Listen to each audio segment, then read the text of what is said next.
This week I screwed up on a conference call, and I want to share what I did so that you don't make the same mistake. I am learning to thrive in the gig economy.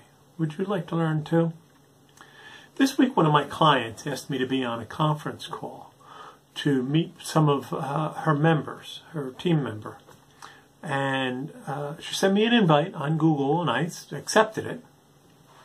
And I prepared for the conference call using some very basic steps that I think you should know as well. First of all, I made sure I knew what the topic was.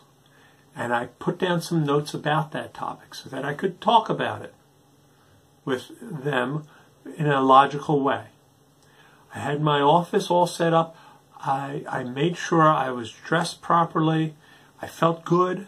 You know, even if you're on the phone from home, you want to make sure you're dressed in a business way, so this way you feel professional, not just look professional.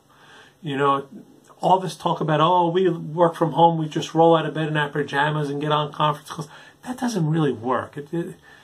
You want to feel like a professional when you're talking to people. When you know they're in the office, you want to feel like you're in the office. It really comes across in your voice and the way you talk and the way you think and the way you react on the call. So I was up, I was prepared, I had my notes, and then I couldn't find the number to call in the conference call. Couldn't find it.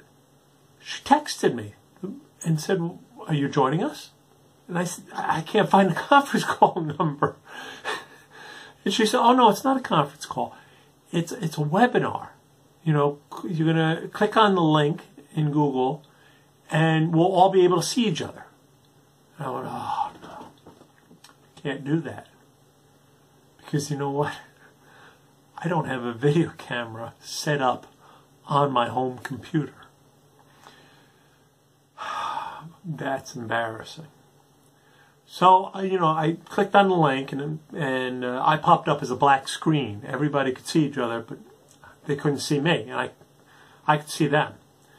And I had to explain in front of everybody about how just a little bit of, not a conspiracy nut, but I'm a guy who doesn't particularly like having a camera on his computer facing him, because you hear these strange reports about Google being able to watch you and things like that. I don't want any of that. It just creeps me out to have a camera pointed at me while I'm at my computer.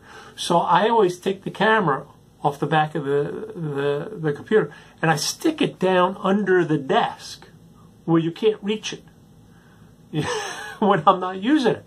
And I'll take it out, but it's a pain. It's a pain to get it out from behind the desk, and I got to set it up and everything. I didn't want to waste anybody's time. We're already late for the conference call, So here's my advice. In addition to getting yourself set up with your notes, making sure you know what you want to talk about, making sure you know who's going to be on the call, how long it's supposed to be, what time, making sure you're dressed properly, making sure you feel professional, that you've got enough sleep, that you're looking good, you're feeling good.